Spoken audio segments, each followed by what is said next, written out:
dipersembahkan oleh Jogja istimewa, betul-betul istimewa. Kita sambut narasumber spesial di Mata Najwa on stage, Sri Sultan Hamengkubuwono X. Bapak Mahfud MD, Khairul Tanjung, Anies Baswedan, Ridwan Kamil. Kalau lagi Ramani aku.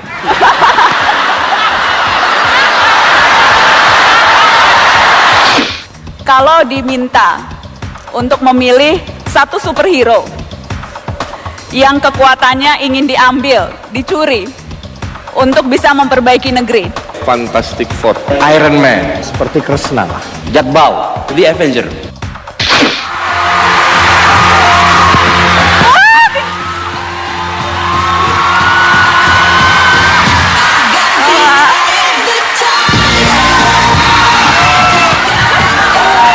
Aduh, aku sampai merinding, ramai banget. Merinding.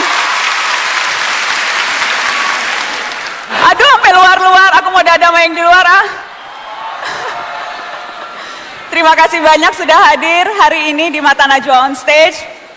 Tadi saya bilang di awal, Jogja itu istimewa, kotanya istimewa. Hari ini juga istimewa karena Mata Najwa ada di kampus istimewa, Universitas Gadjah Mada, Yogyakarta.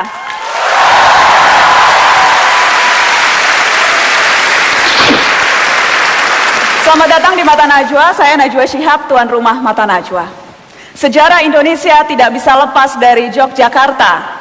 Kota ini menjadi ibu di masa perjuangan dan gerilya dulu. Di Yogyakarta bertemu jutaan pemuda dari berbagai etnis dan suku bangsa. Semua belajar dan saling menempa, mengejar mimpi dan cita-cita. Jika pendidikan adalah harapan, bisakah Jogja jadi kawah kepemimpinan? Inilah Mata Najwa dari Jogja untuk bangsa.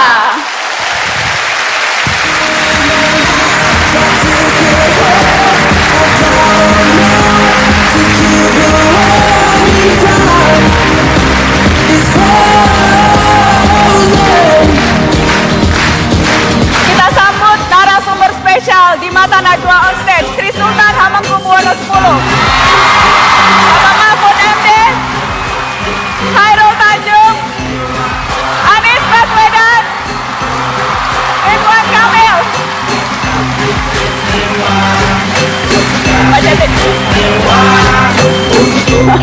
Tahu nggak adik-adik yang daftar untuk hadir acara ini 31.000 orang. Silakan duduk Bapak.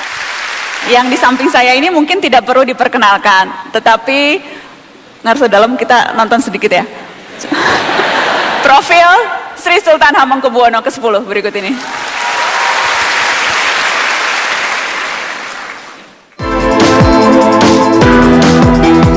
Sri Sultan Hamengkubuwono ke-10 ialah sang raja di Keraton Kasultanan Yogyakarta, dinobatkan untuk naik tahta pada 7 Maret 1989. Bergelar raja dengan nama lengkap Ngarso Dalem Sampeyan Dalem Ingkang Sinuwun Kanjeng Sultan Hamengkubuwono Senopati Ingalogo Ngabdurrahman Sayyidin Panatogomo Khalifatullah Ingkang Jumeneng Kaping Sedoso. Sri Sultan dan Gusti Kanjeng Ratu Hemas tinggal di Komplek Keraton, sebuah tempat yang sekaligus menjadi kiblat dan penjaga kelestarian kebudayaan Jawa. Lulusan Fakultas Hukum Universitas Gadjah Mada ini juga pernah menerima gelar Dr. Honoris Causa dari Institut Seni Indonesia atau ISI Yogyakarta atas jasanya dalam seni dan budaya. Pada 1998, Sri Sultan Hamengkubuwono X ditetapkan sebagai Gubernur Daerah Istimewa Yogyakarta. Pada peringatan hari ulang tahunnya yang ke-61 di pagelaran Keraton 7 April 2007, Sultan sempat menegaskan tekadnya untuk tidak lagi menjadi gubernur. Sebuah pernyataan sikap yang disambut dengan pisauanan agung warga Jogja yang meminta tetap memegang tampuk pemerintahan. Di kancah politik, Sultan juga beberapa kali menyuarakan sikap, salah satunya mengizinkan alun-alun utara dan pagelaran keraton digunakan untuk aksi reformasi 98. Ratusan ribu orang berkumpul dan menjadi salah satu aksi damai terbesar menuntut reformasi. Sultan juga menjadi salah satu tokoh deklarasi Ciganjur bersama Amin Rais, Megawati Soekarno Putri, dan Gus Dur. Mereka mendesak pelaksanaan pemilu sebagai jalan demokratis mengakhiri pemerintahan transisi. Itu dia. Pak Sultan, yang saya kagum dari Anda itu Pak Sultan sama sekali tidak terlihat dan bertingkah laku layaknya raja. Saya ingat adik-adik, waktu itu saya undang ke Metro TV ke Mata Najwa, episode Sang Negarawan.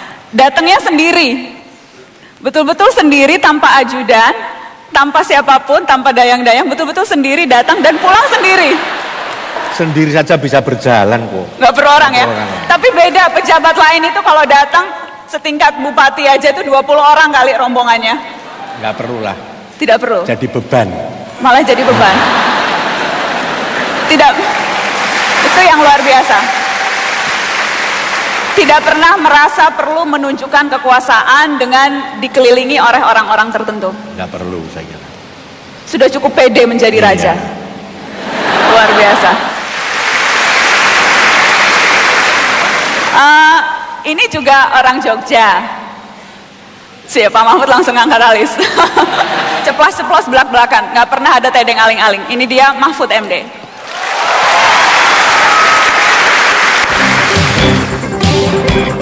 Muhammad Mahfud MD. Mahfud sering dijadikan contoh pejabat yang komplit pengalaman, eksekutif, legislatif, dan yudikatif pernah ia jalani. Tahun 2000 ia menjabat Menteri Pertahanan, setahun kemudian bergeser ke posisi Menteri Kehakiman. Berlanjut ke legislatif, ia duduk di kursi parlemen dengan menjadi anggota DPR dari fraksi PKB. Selanjutnya Mahfud beralih ke posisi yudikatif, menduduki Ketua Mahkamah Konstitusi. Sosoknya terkenal dengan gaya bicara lugas, ceplas-ceplos. Mahfud tak segan mengungkapkan kritik dan argumen, meski kadang bikin panas pihak yang berseberangan. Ia selalu bersuara lantang jika menyangkut semangat anti korupsi. Tak pandang bulu, termasuk ketika praktik korupsi terjadi di institusi yang pernah ia pimpin, MK. Dalam bursa calon presiden dan wakil presiden 2014, nama Mahfud MD kerap disebut. Namanya masuk jajaran calon presiden yang dianggap mumpuni oleh Partai Kebangkitan Bangsa. Sempat pula dikaitkan dengan konvensi Capres Partai Demokrat, meski ia urung maju. Di tengah kesibukannya, dosen Fakultas Hukum Universitas Islam Indonesia ini pernah membuat album salawat bersama Gus Dur. Album salawat ini berisi 4 lagu diiringi orkestra irama gambus. Mahfud MD, tepuk tangan dong.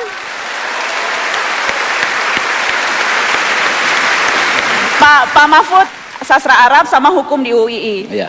Kok nggak yang diteruskan kok bukan sastra Arabnya? Apa ada cerita dengan gadis Arab yang tidak tuntas atau? Karena saya kuliah pada saat pergolakan politik sedang mulai terjadi di Jogja tahun 78 pada saat itu, sehingga saya kemudian lebih tertarik belajar hukum tata negara daripada mendalami sastra Arab. Sehingga saya fokus ke situ, ke hukum tata negara, dan sampai sekarang itu adalah fokus perhatian saya. Bagaimana cerita tentang Mas Anies? Kita simak sama-sama. Anies Baswedan, ini profilnya.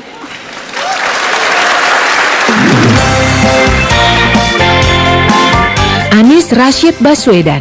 Dialah sang rektor termuda memimpin Universitas Paramadina sejak tahun 2007, saat itu usianya 38 tahun. Tahun lalu memutuskan turun tangan menjadi bagian dari perubahan bangsa dengan ikut konvensi calon presiden dari Partai Demokrat. Anies adalah penggagas Gerakan Indonesia Mengajar, menempatkan orang-orang muda berdedikasi tinggi sebagai pengajar di berbagai pelosok Nusantara. Sejak 2009, Gerakan Indonesia Mengajar telah membawa mimpinya agar kelak Indonesia dipenuhi pemimpin baru yang memiliki kompetensi kelas dunia dengan pemahaman akar rumput. Mantan Ketua Senat Mahasiswa Universitas Gadjah Mada ini menggenggam sederet penghargaan dan beasiswa. Majalah Foreign Policy pernah mencatat Anies sebagai salah satu top 100 public intellectuals. Ia adalah satu-satunya figur dari Indonesia dan dari Asia Tenggara. Ditempatkan sebagai salah satu dari 500 orang di seluruh dunia yang dianggap sebagai muslim berpengaruh oleh Royal Islamic Center Yordania. Anies Baswedan.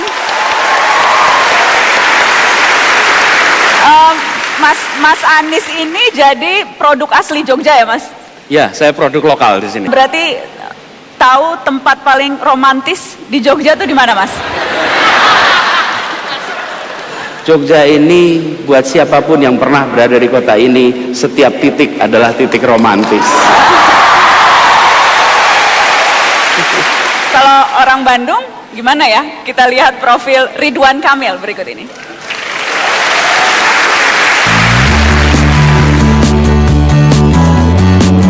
Ridwan Kamil, Kang Emil, begitu sang wali kota Bandung ini akrab disapa. Baru menjabat beberapa bulan, kota Kembang langsung bersalin rupa, lebih tertata, lebih nyaman dan pelayanan publik diutamakan.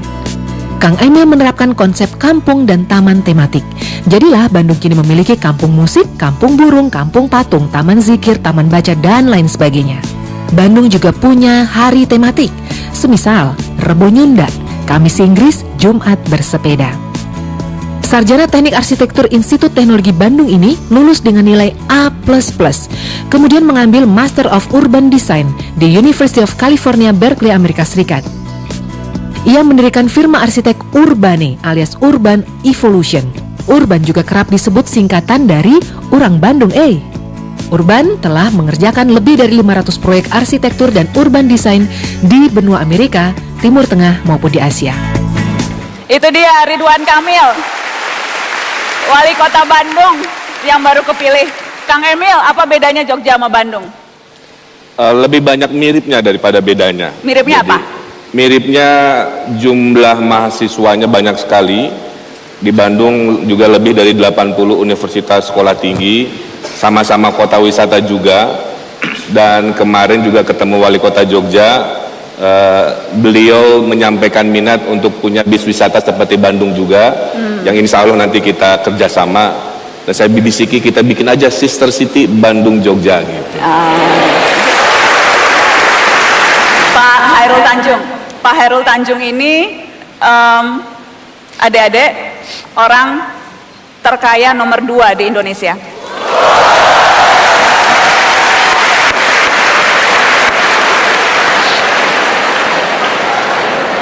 Pak Cete, kemarin itu waktu riset Mata Najwa sempat bingung, jadi ini kekayaannya berapa ya? Soalnya beda-beda, ada versi yang menyebutkan segini, yang lain segini, supaya jelas saya di awal aja langsung. Jadi kekayaan berapa, Pak? Saya sendiri bingung. Kenapa saya bingung? Karena kok orang bisa tahu isi kantong saya. Orang saya sendiri pun nggak tahu berapa isi kantong saya. Jadi memang di dunia ini aneh ya, banyak orang yang suka mengukur-ngukur ya tentang apa yang dimiliki oleh orang lain. Saya malah merasa lebih baik kita tidak perlu mengukur-ngukur apa yang kita miliki, tapi lebih baik kita mengukur apa yang kita bisa berikan. Apa yang bisa diberikan? Luar biasa. Pak Cete, sekarang tuh ukuran kekayaan jam tangan. Soalnya ada jenderal yang jam tangannya 1 miliar tapi katanya sih palsu, Pak. Pak Cete jam tangannya, lihat dong mereknya apa, Pak? Coba, itu berapa miliar, Pak? Enggak ya? Saya ini memang tidak fashionable. Saya termasuk orang yang tidak fashionable. Tapi salah satu jualan saya adalah jualan merek-merek fashionable. Ya, jadi kalau saya hari Minggu itu suka jalan sama keluarga ke mall, ya, datang ke toko-toko di mana saya berjualan, toko itu milik saya. Itu si penjaga toko itu bilang, "Pak, Bapak kok datang melulu tapi nggak pernah beli?" Kita akan lihat profil tentang siapa sesungguhnya Hairul Tanjung berikut ini. Hairul Tanjung, kerap disapa dengan singkatan namanya CT. Majalah bisnis terkemuka Forbes edisi Maret 2014 menobatkan pemilik CT Corp ini sebagai orang terkaya nomor 3 di Indonesia. Kekayaannya ditaksir senilai 4 miliar dolar atau setara 46 triliun rupiah. Cerita bisnis CT meliputi bidang media, perbankan, pusat rekreasi dan kini menguasai retail setelah membeli Carrefour di Indonesia. Sejak 2010 ia ditunjuk sebagai Ketua Komite Ekonomi Nasional. Komite ini bertugas memberikan masukan dan kajian mengenai ekonomi Indonesia. Sukses mengembangkan bisnis di berbagai bidang, siapa sangka latar belakang pendidikan Chairul Tanjung adalah sarjana kedokteran gigi dari Universitas Indonesia. Presiden Susilo Bambang Yudhoyono adalah salah satu yang kerap memuji CT. SBY menjulukinya sebagai man of ideas dan man of action karena punya segudang ide dan sukses melaksanakan gagasan-gagasannya. Buku biografinya, Chairul Tanjung Si Anak Singkong, mencatat rekor 17 kali cetak ulang. Disebut sebagai buku biografi terlaris pasca kedikdayaan biografi Pak Harto, susunan Gufron Dwi Payana dan Ramadan KH, serta autobiografi Soekarno, susunan Cindy Adams. Lokasi lahir boleh di mana saja, tapi lokasi mimpi harus di langit. Itu yang selalu dipegang.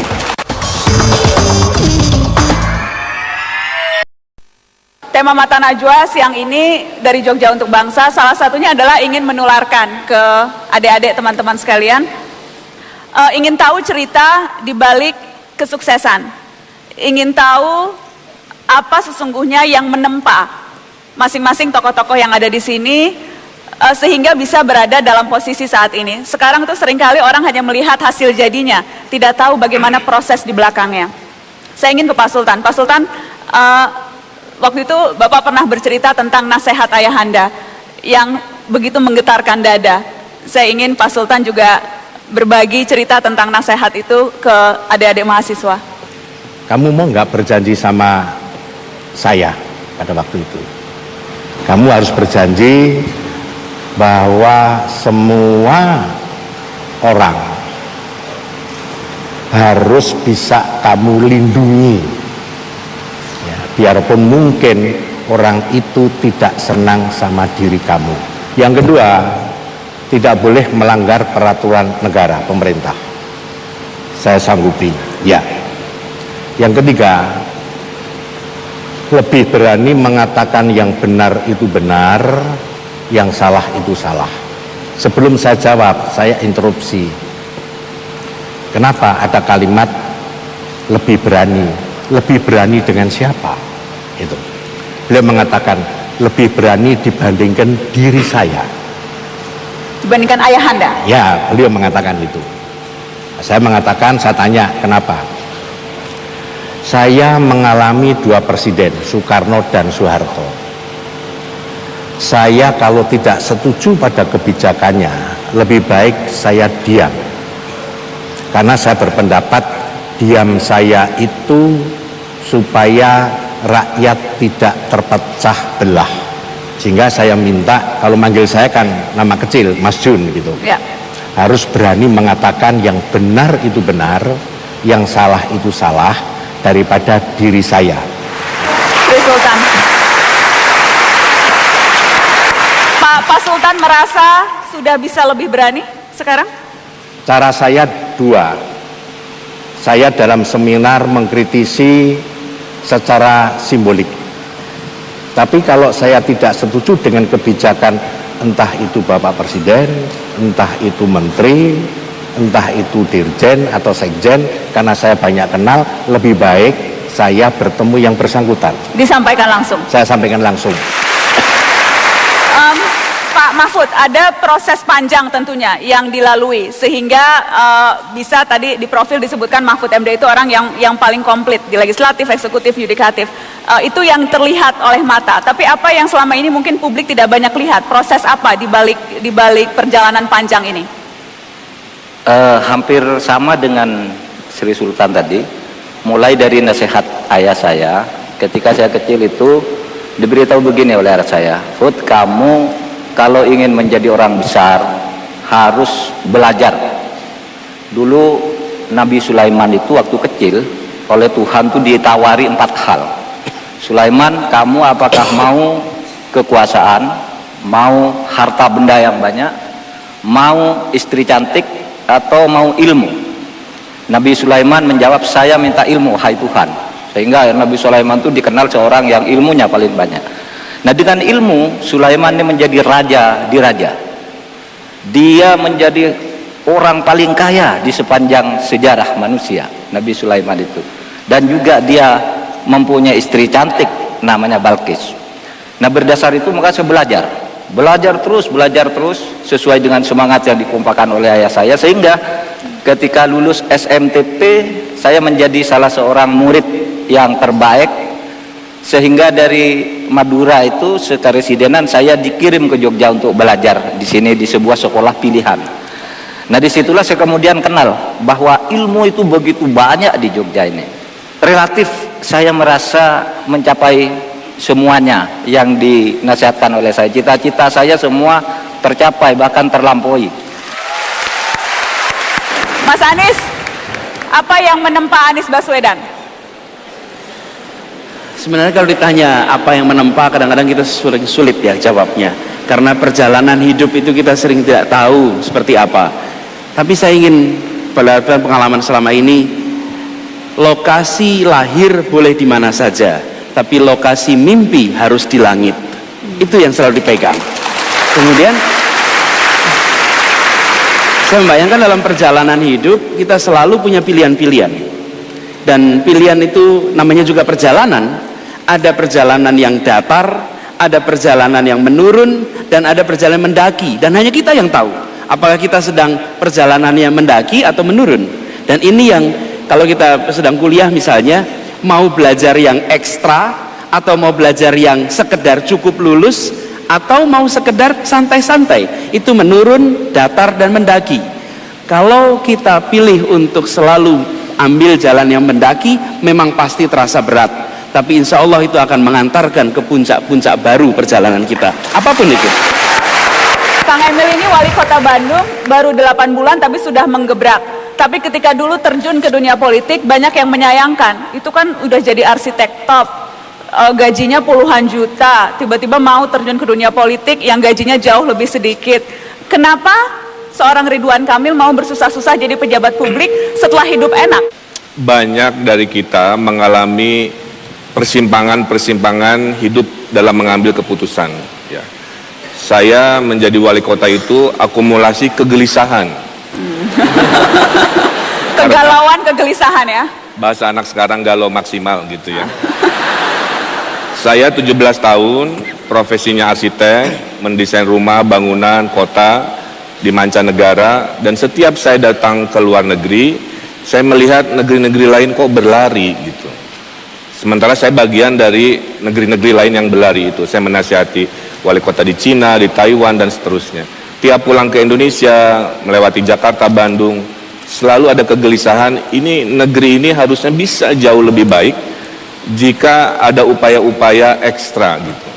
Nah, kegelisahan itulah yang akhirnya tahun lalu saya putuskan, sesuatu yang dulunya tidak pernah saya pikirkan. Tapi dalam setiap keputusan saya punya seorang ibu yang menjadi guru abadi saya ya. Nah, saya tanya ke ibu dari dulu jawabannya cuma satu. Jadilah manusia yang terbaik, manusia yang banyak manfaatnya untuk orang lain. Kalau Pak Mahfud mungkin hafal ya, khairunas anfa'uhum linnas, kira-kira begitu. Jadi dimanapun saya ditempatkan, nasihatnya itu. Kalau jadi arsitek harus jadi arsitek yang terbaik. Kalau jadi wali kota pun harus berikan energi hidupnya yang terbaik juga. Dan saya ingat the power of pray gitu ya. Suatu hari saya lagi ngopi di Jakarta waktu masih jadi arsitek. Tiba-tiba ada orang baju putih-putih, kelihatannya orang Arab lah ya. Dia menepuk pundak saya gitu. Hei Bung, kira-kira begitulah ya. Tahu nggak yang membuat Anda seperti ini apa? Saya otomatis menjawab dengan logika kan, ya karena pendidikan saya gitu. Bukan, itu hanya bagian kecil. Yang menjadikan Bung seperti ini adalah doa ibu. Doa ibu? Iya, gara-gara itu langsung saya telepon. Pak Cete, di buku Anda yang laris manis itu bagian akhirnya judulnya Saya Adalah Akumulasi dari Masa Lalu. Jadi Hairul Tanjung sekarang adalah akumulasi dari masa lalu. Jadi apa yang terjadi di masa lalu Hairul Tanjung sehingga bisa jadi orang paling kaya di Indonesia saat ini? Ya, saya kebetulan berasal dari keluarga yang kurang mampu. Jadi bapak saya itu adalah seorang wartawan. Ya. Nah, wartawan zaman itu, zaman saya baru lahir tahun 60-an, itu hidupnya sangat kekurangan. Dan tidak seperti wartawan zaman sekarang. Ya. Jadi hidup saya susah. Saya tinggal di rumah petak sampai saya lulus kuliah, bahkan saya sampai jadi pengusaha. Saya kalau harus buang air besar itu di WC umum, ya, bukan di WC umum yang baik, tetapi itu adalah got yang dibuat pembatas pakai seng, yang kalau saya berdiri itu maka separuh badan saya kelihatan di luar. Ya, itulah kehidupan saya sampai saya dewasa. Nah, kehidupan saya waktu kecil, remaja, dewasa itu tentu membuat saya menjadi lebih kuat terhadap segala sesuatu yang terjadi setelah saya dewasa. Ada satu peristiwa tertentu tidak yang Anda ingat, yang betul-betul ini yang membuat Chairul Tanjung saat ini? Ya tentu dalam kesulitan pasti ada kemudahan. Nah, banyak hal-hal yang saya dapatkan karena kesulitan itu saya melihat celah-celah adanya kemudahan. Disitulah mulai munculnya spirit entrepreneurship. Saya mulai bisa cari uang dari sekolah dasar dengan berdagang di sekolah itu. Kita berdagang kacang, es mambo dan lain sebagainya. Lalu SMP dengan yang jauh lebih besar, ya. SMA sudah mulai agak lumayan. Sudah banyak konglomerat yang masuk politik. Rusdi Kirana, orang kaya juga, jadi wakil ketua umum PKB, partainya Pak Mahfud. Kemudian Haritanu, yang kemudian menjadi bakal calon wakil presiden. Itu orang-orang kaya konglomerat. Chairul Tanjung masa kalah berani?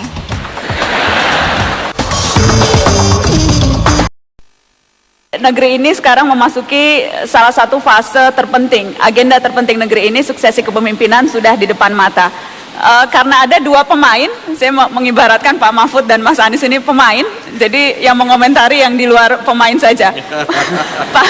Pak Sultan ini dulu mungkin pemain ya Pak, sekarang sudah mundur dari gelanggang atau masih ada niat masuk gelanggang lagi? Menyaksikan permainan saja. Menyaksikan permainan. Iya. Makin lama permainan makin cantik, kalau bola itu tiki-takanya makin enak melihatnya. Saya khawatir rakyat yang dirugikan.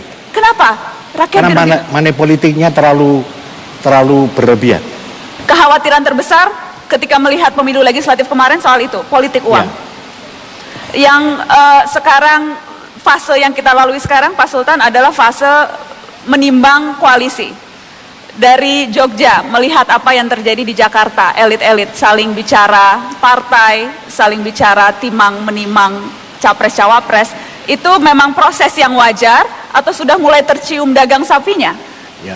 Itu proses yang wajar saja karena mereka tidak ada yang bisa memenuhi persyaratan dalam undang-undang. Ya. Bergabung sebagai kekuatan baru bagi saya tidak ada masalah. Ya kan? Tapi pertanyaan saya sebetulnya adalah yang saya khawatirkan ya, kenapa untuk pemilihan legislatif ada waktu untuk kampanye tertutup itu 15 bulan. Dari Januari 2013 sampai awal bulan Maret 2014. Tapi kenapa justru memilih pemimpin untuk republik ini hanya ada waktu 2 bulan? Begitu 9 April memilih calon legislatif, 9 Juli sudah memilih pemimpin republik. Sebetulnya partai politik ini serius tidak untuk memilih pemimpin di Indonesia? Waktu 3 bulan 90 hari sama sekali jauh dari cukup untuk kita bisa menentukan pilihan. Loh iya kan? Berarti semua kan serba cepat. Ya. Saya hanya khawatir siapapun yang dari presiden masa bodoh, ya ini subjektivitas saya. Yang penting kita bisa bagi-bagi kekuasaan karena di situ ada sumber finansial. Itu yang saya takut.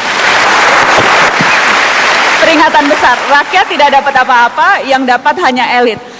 Kekhawatiran itukah Pak Hairul Tanjung yang juga Anda rasakan sehingga sampai sekarang belum mau masuk ke politik? Karena adik-adik ya, sudah banyak konglomerat yang masuk politik. Rusdi Kirana, orang kaya juga, jadi wakil ketua umum PKB, partainya Pak Mahfud. Kemudian Haritanu yang kemudian menjadi bakal calon wakil presiden. Itu orang-orang kaya konglomerat. Hairul Tanjung masa kalah berani? Alhamdulillah saya merasa bangga dan puas menjadi pengusaha. Ya, karena jadi presiden mulia, jadi wakil presiden mulia, tapi jadi pengusaha juga mulia. Sekarang ini banyak yang menginginkan kekuasaan itu sebagai tujuan untuk semata-mata berkuasa. Ya, padahal kekuasaan itu harusnya dijadikan tujuan untuk mengabdi kepada rakyat. Saya tidak masalah siapapun yang akan jadi presiden atau pemimpin republik ini. Yang masalah buat saya adalah orang tersebut harus punya kemampuan membawa bangsa ini ke arah yang lebih maju, membawa rakyatnya menjadi lebih sejahtera. Ya, itu yang paling penting. Jadi apa yang dikhawatirkan soal dagang sapi, soal semua segala macam, itu adalah sebuah kenyataan politik. Ya, dan itu adalah pilihan kita setelah reformasi. Kita memilih demokrasi yang kadang-kadang quote unquote sudah mungkin agak kebablasan, tapi itu adalah pilihan kita. Pak Mahfud gak usah menteri, kasih alat band bikin grup dangdut biar konsisten bersaing sama Rhoma Irama.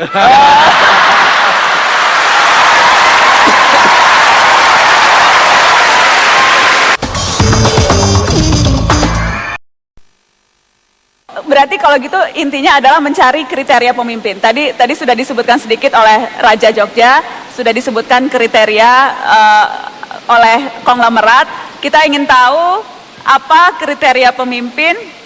Tadi sudah Raja, sudah konglomerat. Apa kriteria pemimpin bagi rakyat jelata? Kita tanya ke Mas Sentilun, Butet Kertarajasa, yang akan cerita apa kriteria pemimpin menurutnya. Kita sambut Sentilun.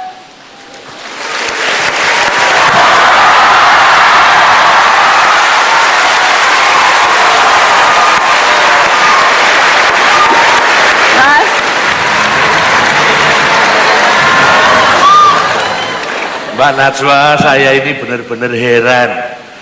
Ini hari orang banyak begitu sibuk cari pemimpin sebagai jomblo.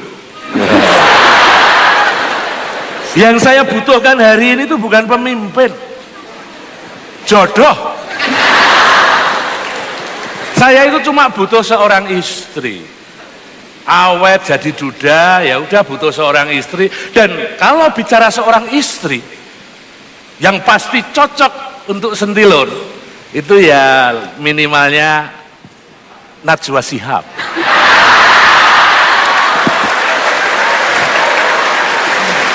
Rektor UGM ada enggak? Ada wakilnya Pak Iwan. Pak rektornya nanti kalau jadi presiden Pak, tak jadikan menteri, alumni Visibel, menteri keuangan. Serius, menteri keuangan biar uangnya banyak sehingga nanti orang-orang bodoh dan miskin sekolah gratis di UGM. Nah, kapan orang bodoh jadi pinter kalau UGM terimanya hanya orang pinter?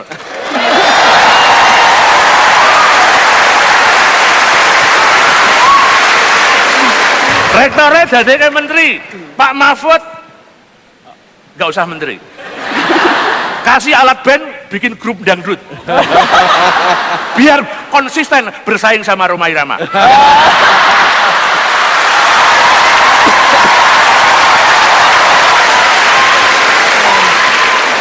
Anies, nah ini Anies mambu Arab ini. Kalau aku presidennya, Anies langsung tak jadikan ketua FPI. Jangan salah, FPI-nya Front Pembela Indonesia. Bung Emil, langsung saya nobatkan naik tahta menjadi Bapak Jomblo Indonesia. Habis karya mutakhirnya kan Taman Jomblo. Apa CT? Wong sugih.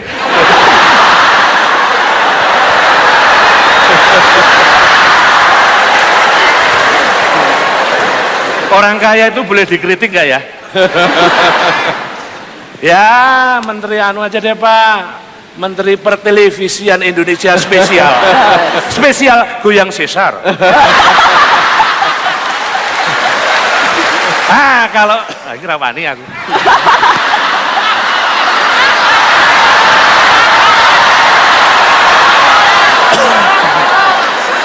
Walat. Statusnya abdi dalam ocehan rawannya.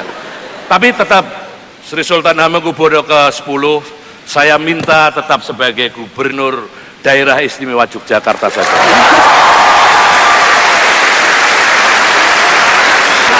Sebab kalau sampai saya jadi presiden beneran, saya akan mengguyur 3 kali lipat dana keistimewaan untuk Jogja. Lagian nyata, yang saya guyur itu uang beneran, bukan seperti yang hari ini, cuma wacana tok. Asem.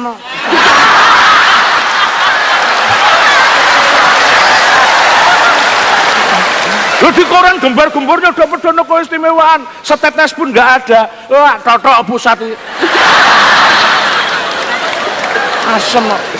Aku wani ini muni asem rawani muni aku.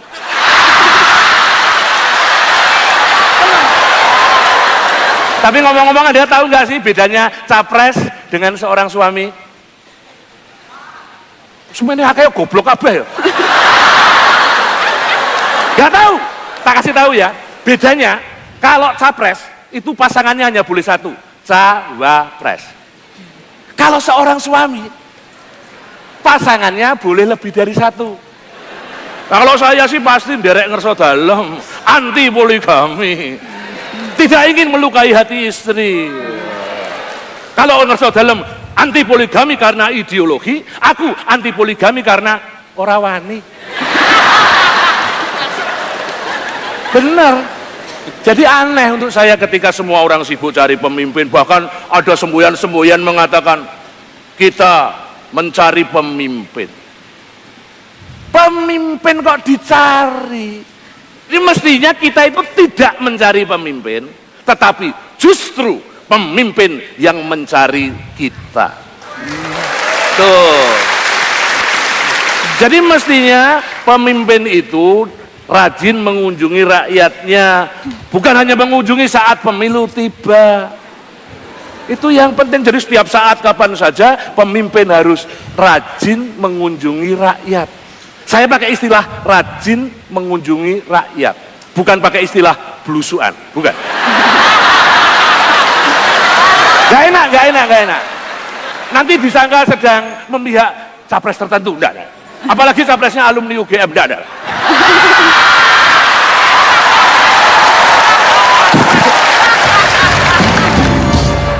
Jemuran ya keketa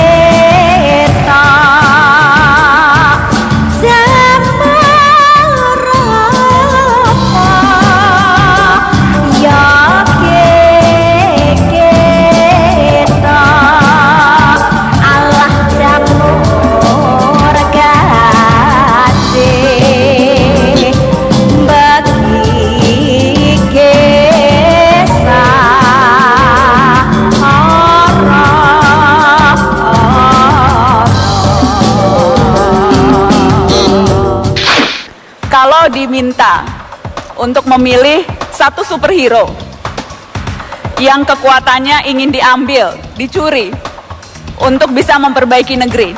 Fantastic Four, Iron Man, seperti Kresna lah, Jack Bauer, The Avenger.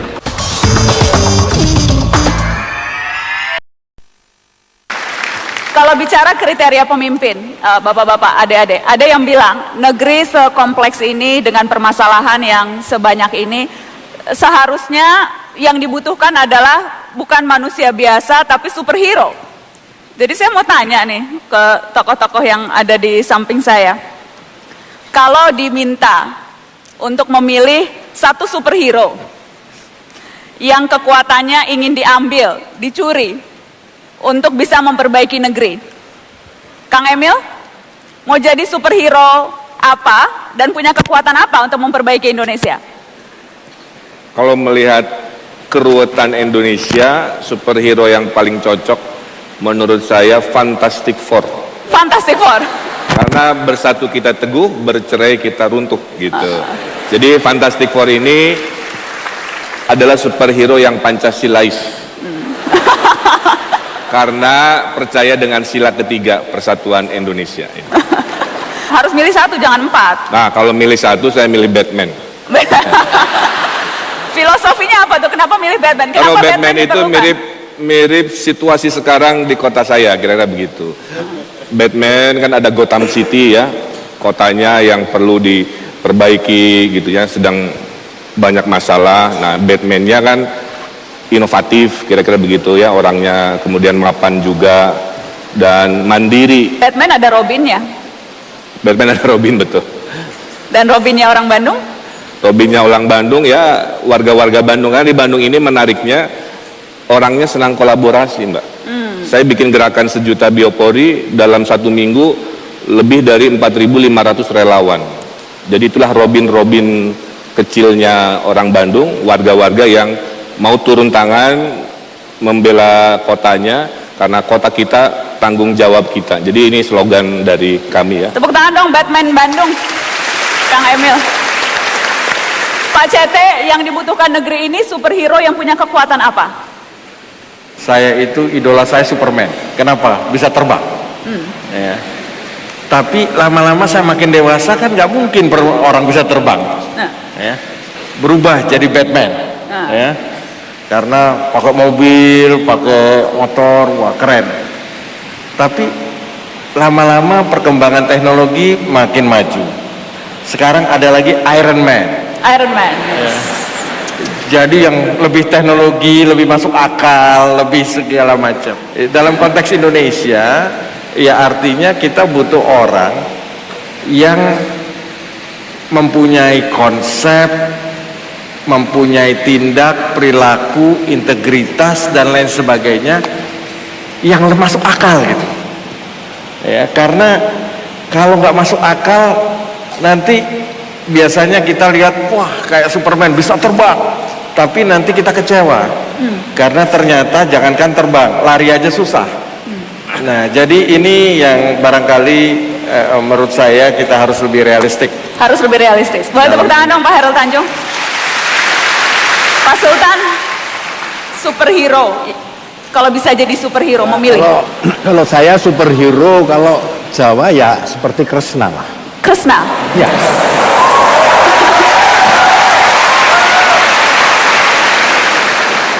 Karena Kresna itu orang yang paling berkuasa.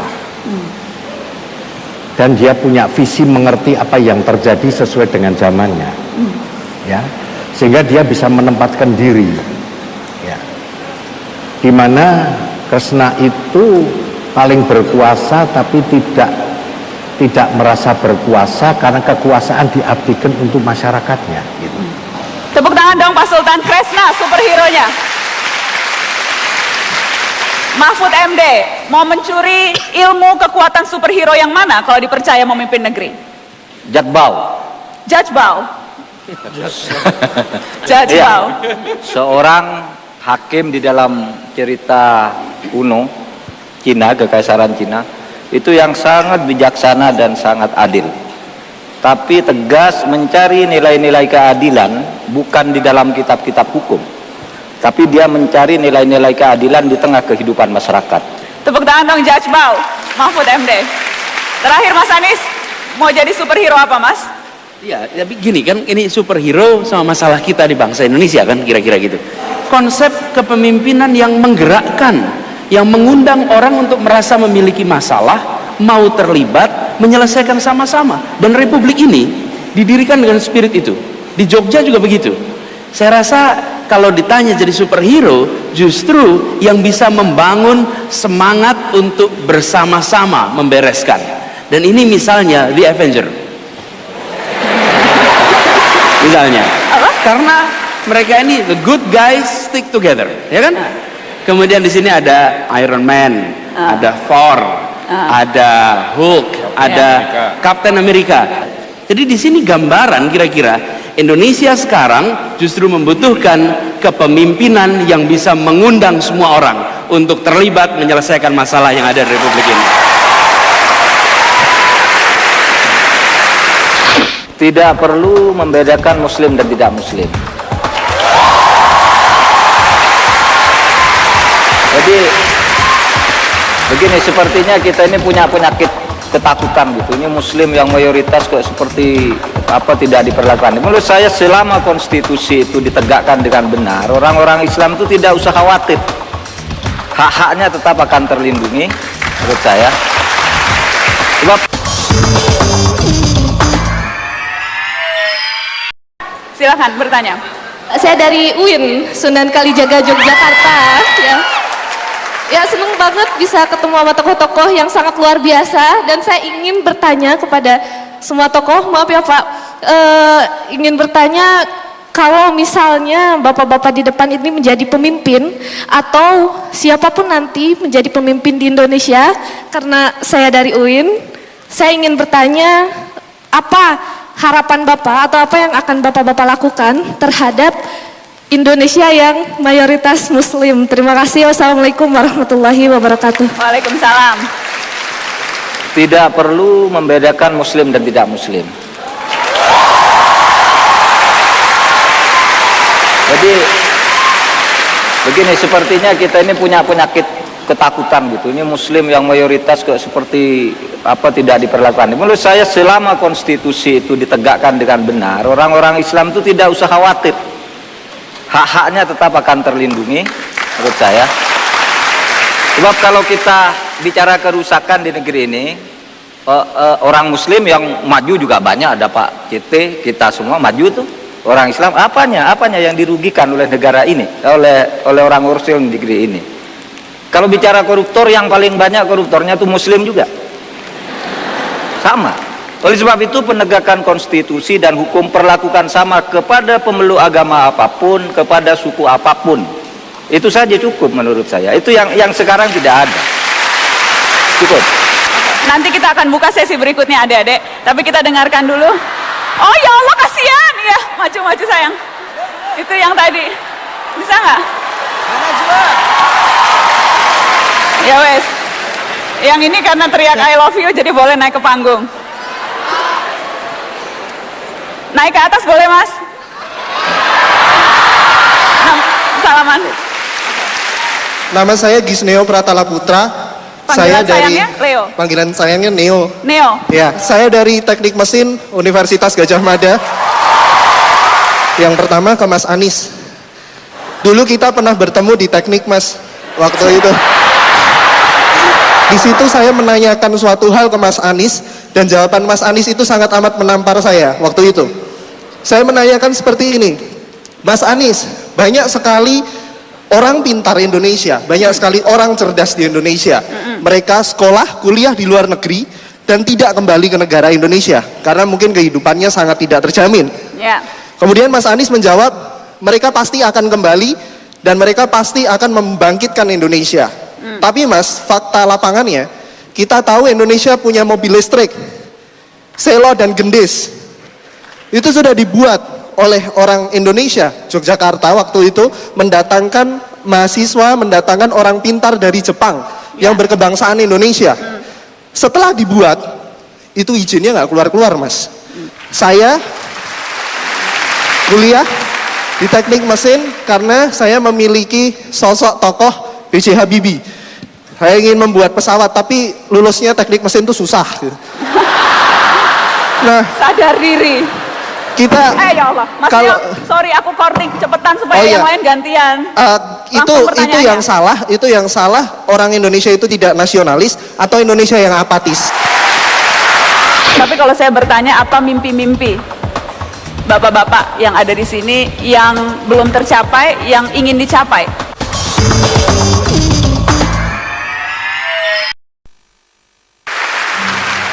Bung Neo tadi ya, yang sempat tanya soal apakah banyak orang-orang Indonesia yang tidak nasionalis atau Indonesia yang apatis katanya. Pertama, cara dia bisa mendapatkan pertanyaan di sini itu adalah contoh orang yang persisten, yang boleh jadi contoh mahasiswa kita. Saya lihat dari depan sini ngacung-ngacung, teriak-teriak. Teman-teman, ketika ada kemauan dan kemauan baik, dia tak berhenti di sana dan berharap diberi mikrofon. Dia teriak untuk bisa dapat ke depan. Saya rasa ini ciri anak-anak yang insya Allah akan bisa jadi pemimpin dan menggerakkan Indonesia nanti. Amin. Soal begini Mas, soal Indonesia tidak memberikan izin, pemerintah lambat, karena itu pilihlah orang baik jadi pemimpin di Indonesia supaya kita bisa pangkas itu. Jangan hanya keluh kesah, dorong orang yang baik yang menurut Anda bisa. Lihat nih, terpilih wali kota di Bandung langsung berubah. Bukan kita mengharap perubahan yang terjadi mendadak, tetapi begitu muncul seorang wali kota yang baik, suasana batin seluruh kota berubah. Orang langsung merasakan ada keseriusan, ada orang yang perbaiki, dan birokrasi pun menengok ke atas. Kalau di sana kerja serius, di sana kerja cepat, kenapa saya kerja tidak serius? Saya kerja lambat. Kecepatan, keseriusan, optimisme menular secara luar biasa. Pertanyaan penutup untuk semuanya. Mungkin saja yang menyaksikan di UGM ini dan juga nanti yang menyaksikan lewat acara televisi mungkin akan punya mimpi bisa mencapai apa yang sudah dicapai sekarang, jadi orang paling kaya, jadi wali kota, punya pengalaman lengkap di pemerintahan, jadi rektor paling muda dan sekarang mencoba peserta konvensi, menjadi gubernur. Itu mungkin mimpi-mimpi yang ada sekarang. Tetapi kalau saya bertanya apa mimpi-mimpi bapak-bapak yang ada di sini yang belum tercapai, yang ingin dicapai, Pak Sultan? Bagi saya, bagaimana masyarakat Jogja ini pasti punya harapan. Jogja sering disebut City of Tolerance. Saya kira bagi saya punya kewajiban untuk memanage itu. Paling sedikit saya bisa memberikan kontribusi, ya, selama saya mampu di dalam berproses untuk tujuan itu.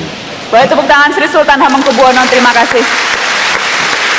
Pak Mahfud, mimpi yang belum tercapai.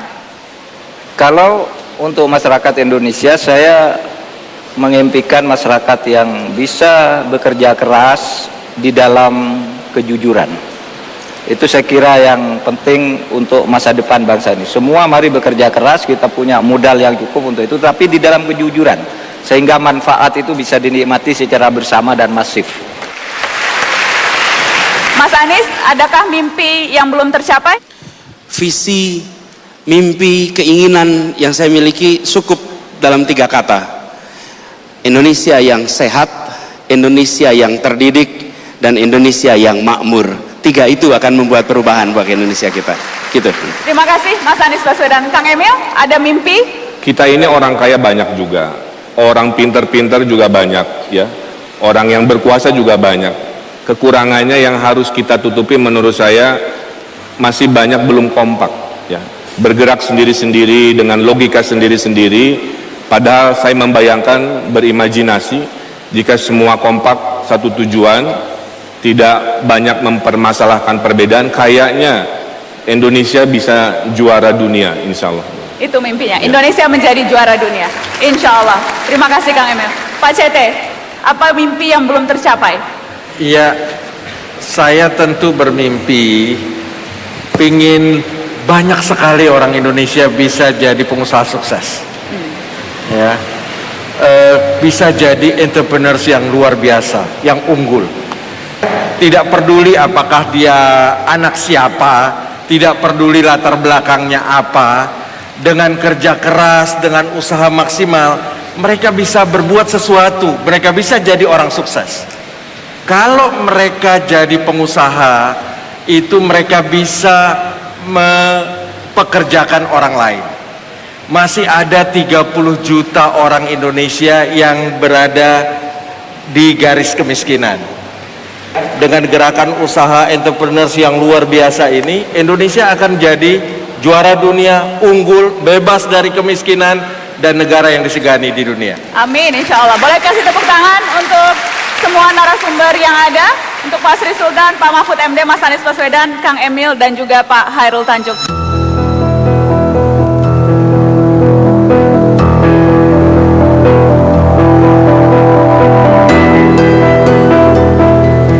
Jika memang benar Jogja itu istimewa, dari sini mestinya muncul generasi pemimpin berikutnya. Jogja adalah saksi mata jutaan sarjana yang diwisuda. Banyak yang sukses dan kaya raya, juga yang merasa siap memimpin bangsa.